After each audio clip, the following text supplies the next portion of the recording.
অন্তর্বর্তীকালীন সরকার গোপালগঞ্জকে নিয়ে দ্বিতীয় ধাপের মতো কি নির্দয়া নির্মম খেলা শুরু করেছে। সে খেলার আভাস ইতিমধ্যেই আমরা পেয়েছি যে যে দেশে এখন বর্তমান সময়ে এই গোপালগঞ্জবাসীর নসিবে কি আছে, এমনকি দেশবাসীর নসিবে কি আছে, কি নির্দয়া নিষ্ঠুর বর্বরতা আইয়ামের জাহেলিয়ার যুগকে হার মানিয়েছে ডক্টর মোহাম্মদ ইউনূসের শাসনামল। আর সেই শাসন আমলকে দীর্ঘায়িত করা এবং স্থায়িত্ব করার জন্য যে খেলা শুরু করছে ডক্টর মোহাম্মদ ইউনূস, সে বিষয়ে সংক্ষেপে আপনাদের সাথে শেয়ার করার চেষ্টা করছি। দেখেন, 16 July 2025 NCP march to Gopalganj মানে যে ঘোষণা দিয়েছেন, বলেছেন যে গোপালগঞ্জের বঙ্গবন্ধুর শেখ মুজিবুর রহমানের সমাধি গুঁড়িয়ে ফেলবে এবং গোপালগঞ্জ স্বাধীন করবে, গোপালগঞ্জে মুজিববাদকে মুর্দাবাদ করবে। সেই ঘোষণা দেওয়ায় এই গোপালগঞ্জে আওয়ামী লীগের কোনো নেতাকর্মীরা নেই, তারা পলাতক, অর্থে বিদেশে।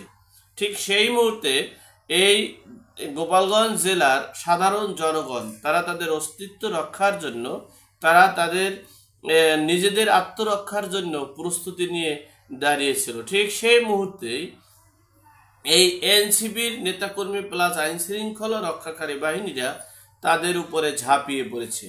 তাদের নির্দয়া নিষ্ঠুর এবং আইএমএ জাহেলিয়ার যুগকে হার মানিয়ে তারা যেভাবে হত্যাকাণ্ড ঘটিয়েছে, রিক্সা চালক, সাংবাদিক, দোকানদার এবং ব্যবসায়ী ও ছাত্ররা কেউই তাদের হাত থেকে রেহাই পায়নি। আমরা জানতে পেরেছি সামাজিক যোগাযোগ মাধ্যমে যে 21 জনের মতো লাশ, মানে মৃতদেহ। সেখানে আমরা যখন সামাজিক যোগাযোগ মাধ্যম, গণমাধ্যম, আন্তর্জাতিক গণমাধ্যমে যখন তোলপাড় হয়েছে যে এই সেনাবাহিনী কি নির্মম নিষ্ঠুর নির্দয়াভাবে গোপালগঞ্জবাসীর উপরে ঝাঁপিয়ে পড়ল, জীবনের প্রদীপ নিভিয়ে দিল, সেখানে সেই মৃতদেহর সার্টিফিকেটটা পর্যন্ত পাওয়া হয়নি, এমনকি ময়না তদন্ত করা হয়নি। ময়না তদন্ত ছাড়া তাদেরকে দাফন করা হয়েছে। ধর্মীয় নীতিও মেনে চলতে পারেনি। আইন শৃঙ্খলা রক্ষাকারী বাহিনীর তোপের মুখে পড়ে তারা তাদেরকে দাফন এবং সৎকার করেছে। ঠিক যখন সারা বাংলাদেশ সহ বিশ্ব যখন এটা নিয়ে তোলপাড়, ঠিক তখন এই স্বরাষ্ট্র মন্ত্রণালয়ের উপদেষ্টা বলেছেন প্রয়োজনে কবর থেকে তুলে আমরা সেটাকে ময়না তদন্ত করব। সেই এরপরে আপনারা দেখেছেন কয়েকজনের কয়েকজনের মরদেহ উদ্ধার করে ময়না তদন্তের জন্য দিয়েছেন। যাই হোক, এই যে সারা দেশ যখন তোলপাড়, ঠিক তখনই এই সরকার একটা তদন্ত কমিটি করেছে। সেই তদন্ত কমিটির প্রধান করেছেন সাবেক বিচারপতি, মুক্তিযোদ্ধাও বটে, কিন্তু সেই সাবেক বিচারপতির সাথে আরও 5 জন সম্পৃক্ত আছে। পুলিশের অতিরিক্ত কমিশনার, এরপরে আমাদের বিখ্যাত উপদেষ্টা এবং খুবই আলোচিত আমাদের পরিচিত মুখ আপা রেজওয়ানা আপা আছেন, এমনকি আমাদের সেতু মন্ত্রণালয়ের উপদেষ্টা আছেন ফাউজুল কবির খান। তাদেরকে দিয়ে একটা তদন্ত কমিটি গঠন করা হয়েছে। সেই তদন্ত কমিটি এটা আমরা মনে করেছিলাম যে এখানে অবশ্যই কিছু কোনো না কোনো ঘাবলা আছে। এরপরে আমরা জানতে পারলাম সেই কমিটিরে হাত পা বেঁধে অথবা হাত পা কেটে যখন নদীতে একজন মানুষকে ফেলে দেওয়া হয় তখন তিনি কি কাজ করতে পারবে বলেন?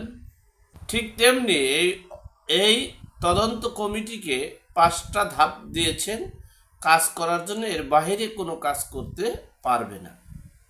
16 জুলাই যে এনসিপি এখানে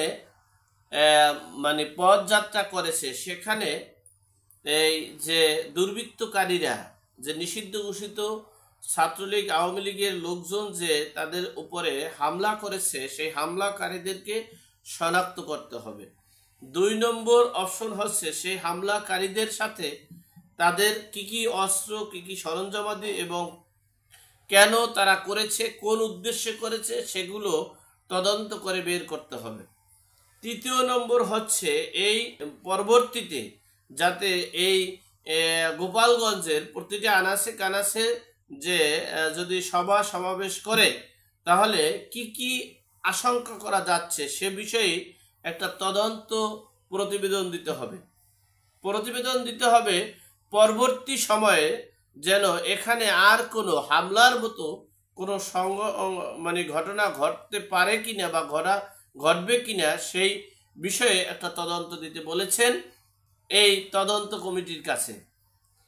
বিষয়টা হচ্ছে কি আশ্চর্যজনক ঘটনা, আপনারা কল্পনা করতে পারেন যেখানে যে 21 জনার কতজন মারা গিয়েছে সে তদন্ত কমিটি হবে, তদন্ত কমিটি সেটা দায়িত্ব না, কিভাবে মারা গিয়েছে সেটা তাদের দায়িত্ব দেওয়া হয়নি, কেনই বা তাদেরকে এই নির্মম নিষ্ঠুর বর্বরতাকে হার মানিয়েছে, সেখানে কি শিশু নির্যাতন হয়েছে কিনা, সেখানে কি মানবাধিকার লঙ্ঘন হয়েছে কিনা, সেখানে যারা মারা গিয়েছে তারা নিষিদ্ধ ঘোষিত আওয়ামী লীগের সংগঠনের সাথে সম্পৃক্ত আছে কিনা, মৃত্যু ব্যক্তিদের শনাক্ত অর্থাৎ যে বিষয়টা নিয়েই আমাদের সামাজিক যোগাযোগ মাধ্যম, দেশ বিদেশে আন্তর্জাতিক গণমাধ্যম যে সেনাবাহিনী কেন এদের উপরে ঝাঁপিয়ে পড়লো সে বিষয়ে তদন্ত না করে তদন্ত দেওয়া হয়েছে এনসিপির উপরে হামলা করা হয়েছে কেন, এনসিপি আবার মিটিং মিছিলে যাবে সেটার নিরাপত্তা কিভাবে দেওয়া যাবে, মিছিল মিটিংয়ের পরিবেশ কিভাবে করা যাবে এবং সেখানে আবার স্বাধীন করতে গেলে কি কি আশঙ্কা করা যায় সে বিষয়ে তদন্ত তারা চেয়েছেন। বিষয়টা হলো যেখানে সারা বাংলাদেশে যেখানে 21শে জুলাই মাইলস্টোন স্কুল অ্যান্ড কলেজের যে মর্মাহত ট্র্যাজেডিক ঘটনা সেই মুহূর্তে আপনারা দেখেছেন এই আমাদের উপদেষ্টা রেজওয়ানা আপা ও সেতু উপদেষ্টা এই ফাউজুল কবির খান তারা সেই গোপালগঞ্জে গিয়েছেন। গোপালগঞ্জে গিয়ে তারা জরিপ করেছেন এনসিপি অর্থাৎ কিংস পার্টির নেতারা কোথায় অনুষ্ঠান করেছিল, কোথায় মঞ্চ করেছিল, কোথায় পুলিশ সুপারের কার্যালয়ে জরিপ করেছিল, এরপরে যে আমাদের এই যে কারাগারের যে দরজা ভাঙার কথা সেটা জরিপ করেছে। কিন্তু যারা জীবন দিয়েছে, যাদেরকে নিষ্ঠুর নির্মম অত্যাচার নির্যাতন এবং বর্বরতা করেছে তাদের সাথে প্রয়োজন মনে করেনি এই উপদেষ্টারা দেখা করা। যেখানে একটা 7 বছরের শিশুকে কি নির্মম নিষ্ঠুরভাবে নির্যাতন করেছে প্রশাসনরা, কেন করেছে, কি জন্য করেছে সেই শিশুটাকেও দেখতে যাওয়া হয়নি। তাহলে বুঝতে হবে এ কেমন খেলা শুরু করেছে অন্তর্বর্তীকালীন সরকার।